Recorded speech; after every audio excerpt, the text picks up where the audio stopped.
Hello friends, இன்றைக்கி நம்ம flat loading stitch தான் பார்க்க போகிறோம். ஓகேவா? ஃப்ளாட் லோடிங் ஸ்டிச்சுக்கு இந்த மாதிரி 2 லைன் ட்ரா பண்ணிக்கோங்க. நார்மல் செயின் ஸ்டிச் தான். உள்ளேருந்து மேலே எடுக்கிறோம், மேலே ஒரு லாக், மறுபடியும் கீழே போகிறோம், கீழே ஒரு லாக், மறுபடியும் மேலே போகிறோம், மேலே ஒரு லாக், மறுபடியும் கீழே வரோம், கீழே ஒரு லாக். ஓகேவா? நல்லா கவனித்து பாருங்கள். ஸ்டெப் 1, கீழேருந்து ஒரு செயின் மேலே எடுக்கிறோம், ஒரு லாக், மறுபடியும் கீழே போகிறோம், கீழே ஒரு லாக். ஓகேவா? இதுதான் கண்டினியூஸாக போகும்போது நம்ம இதுக்கு முதல் பட்டன் ஹோல் ஸ்டிச்சில் என்ன பண்ணோம், கொஞ்சம் கேப் விட்டு போட்டிருப்போம்.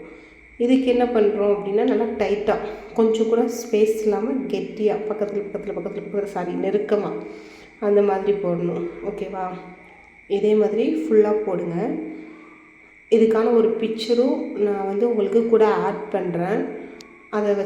அதை வச்சு பார்த்துக்கோங்க. அது மாதிரி இல்லாமல் நீங்கள் வேறு மாதிரி பிக்சர்ஸ் எடுத்து அதுலேருந்து ஃப்ளாட் லோடிங் ஃபில் பண்ணுங்கள். இது ஸ்ட்ரெயிட்டாக மட்டும் இல்லை, கொஞ்சம் கிராஸாகவும், இந்த ஸ்ட்ரெயிட் லைன்லேயே கிராஸாகவும் நம்ம இந்த ஃப்ளாட் லோடிங்கை ஃபில் பண்ணலாம். நீங்கள் பெரிய லைன் பண்ணி அந்த லைன் முடிகிற வரைக்குமே இந்த மாதிரி ப்ராக்டிஸ் பண்ணிவிட்டு அதுக்கப்புறமா ஒரு டிசைனில் நீங்கள் அப்ளை பண்ண போங்க. நான் வீடியோ லென்த்தியாக போகுதுன்றனால தான் கொஞ்சமாகவே ஃப்ளாட் லோடிங் முடிச்சிருக்கேன். நீங்கள் லென்த்தாகவே போயிருங்க. ஓகேவா?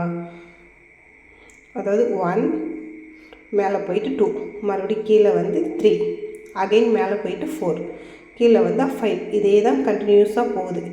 கீழேருந்து மேலே போகிறோம், கீழே வரோம், அவ்வளோதான் இதோடது. நான் சும்மா குட்டியாக ஒரு ஃப்ளவரில் ஒரே ஒரு லீஃப் மட்டும், ஒரு இது மட்டும் நான் உங்களுக்கு போட்டு காட்டுறேன். இதே மாதிரி நீங்கள் ஒரு 6 ஃபெதர் எடுத்து அந்த 6லேயுமே நீங்கள் ஃபில் பண்ணி பாருங்கள். இமேஜ் குட்டியாக எடுக்காதீங்க, நல்லா பெருசாக எடுங்க. பெருசாக எடுக்க தான் அது அழகாக தெரியும் நமக்கு. குட்டி குட்டியாக எடுத்தோன்னா நம்ம போகிற டைமும் கம்மியாயிரும், ப்ராக்டிஸும் கம்மியாயிரும். ஓகேவா? பெருசாக எடுங்க. நீங்களாக யோசனை பண்ணி எந்த பிக்சர் எடுத்து எப்படி பண்ணலாம், கலர் முதற்கொண்டு செலக்ட் பண்ணுங்கள். எது பண்ணால் அழகாக வரும், எது பண்ணால் பெஸ்ட்டாக வரும் அப்படின்றத நீங்களே பாருங்கள். பார்த்துட்டு உங்களுக்கே தெரிஞ்சிடும் பார்த்துட்டாலே. அது மாதிரி பண்ணிவிட்டு நீங்கள் எடுத்துக்கோங்க. ஓகேவா? எல்லா ஸ்டிச்லேயுமே அவுட்லைன் ரொம்ப ரொம்ப முக்கியம். அவுட்லைன் கொடுக்காமல் இருக்காதீங்க. அதே மாதிரி லீஃப் போட்டாலுமே சரி, நம்ம ரைட்டில் டேன் ஆக போகிறோம் அப்படின்னா லெஃப்டில் ஒரு குட்டி லாக் எடுத்துகிட்டு அதுக்கப்புறம் ரைட் வாங்க. அப்போ தான் அந்த எட்ஜஸ் ஷார்ப்பாக இருக்கும். ஓகேவா? ஏதாவது டவுட் இருந்தால் கமெண்டில் கேளுங்க. ரெகுலர் ஸ்டூடெண்ட்ஸ் நேரில் டவுட் கேளுங்க.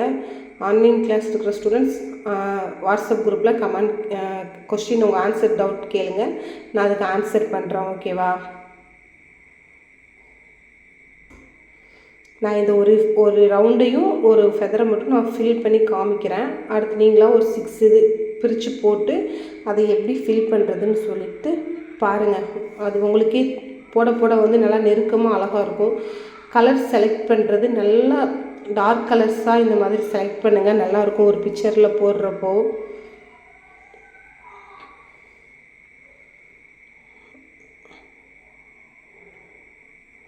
மறுபடியும் சொல்கிறேன், ஏதாவது டவுட் இருந்தால் கமெண்டில் கேளுங்க, நான் உங்களுக்கு எக்ஸ்பிளைன் பண்ணுறேன்.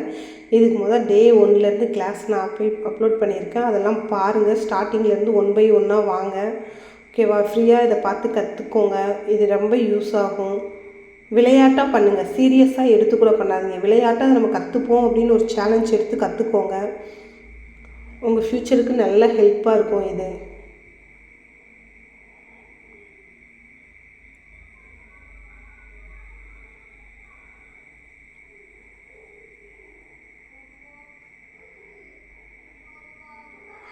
வீடியோ பிடிச்சிருந்தால் லைக் பண்ணுங்கள், ஷேர் பண்ணுங்கள், சப்ஸ்கிரைப் பண்ணுங்கள். தேங்க்யூ.